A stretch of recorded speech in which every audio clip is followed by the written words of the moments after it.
Vinyl ஸ்டிக்கரை stick பண்றதுல நிறைய பேருக்கு டவுட் இருக்கு. இன்னைக்கு ஸ்டெப் பை ஸ்டெப் எப்படி ஸ்டிக் பண்றதுன்னு பார்க்கலாம். ஸ்டெப் நம்பர் 1, வினைல் ஸ்டிக்கர்ல எப்பவுமே ஃப்ரண்ட் அண்ட் பேக்ல ரெண்டு சைடுலுமே ஷீட்ஸ் இருக்கும். ஸ்டிக்கரை யூஸ் பண்றதுக்கு முன்னாடி அதுல இருக்க வேர்ட்ஸை இந்த மாதிரி நல்லா ரப் பண்ணி விடுங்க. சோ தட் ஃப்ரண்ட்ல இருக்க ஷீட்டோட நல்லா ஸ்டிக் ஆயிடும். ஸ்டெப் நம்பர் 2, நம்ம எங்க ஸ்டிக்கரை ஸ்டிக் பண்ண போறோமோ அங்க கரெக்டா வச்சு செக் பண்ணிக்கோங்க. எங்க எப்படி நம்ம ஒட்ட போறோம் அப்படின்றத ஒரு ஐடியாக்காக ஜஸ்ட் வச்சு நோட் பண்ணிக்கோங்க. ஸ்டெப் நம்பர் 3, ஸ்லோவா நம்மளோட ஷீட்டை பீல் பண்ணி எடுக்கணும். இன் கேஸ் ஒயிட் ஷீட்டோடய லெட்டர்ஸ் ஒட்டிட்டு இருந்ததுன்னா ஜஸ்ட் ஒரு வாட்டி ரப் பண்ணி கொடுத்துட்டு திருப்பி பீல் பண்ணுங்க, அழகா வந்துடும். ஸ்டெப் நம்பர் 4, நம்ம எங்க வந்து ஸ்டிக் பண்ண போறோமோ அங்க ஸ்லோவா வச்சு அழகா ஸ்டிக் பண்ணிடுங்க. ஏன்னா ரொம்ப அவசரப்பட்டோம்னா வேர்ட்ஸ் கிராஸா போறதுக்கான வாய்ப்புகளும் இருக்கு. பட் ஒன்ஸ் நம்ம ஸ்டிக் பண்ணிட்டோம்னா அது பிரிச்சு எடுக்க முடியாது.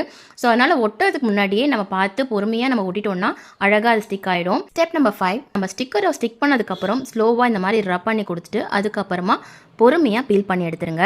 ஸ்டெப் நம்பர் 6, ஃபைனல் போரிங் பண்ணி ஆர்ட் ஒர்க்கை ஃபினிஷ் பண்ணிடுங்க. இந்த வீடியோ எந்த அளவுக்கு யூஸ்ஃபுல்லாக இருந்துச்சுன்னு எனக்கு கமெண்ட் செக்ஷனில் சொல்லுங்க. அண்ட் உங்களோட ஃப்ரெண்ட்ஸ் அண்ட் ஃபேமிலி மெம்பர்ஸ் யாராவது ரெசினாட்டில் இன்ட்ரெஸ்ட்டாக இருந்தால் அவங்களுக்கும் யூஸ்ஃபுல்லாக இருக்கட்டும், ஷேர் பண்ணி விடுங்க. இன்னும் இன்ட்ரெஸ்டிங்கான வீடியோக்கு நம்மளோட பேஜை ஃபாலோ பண்ணிக்கோங்க.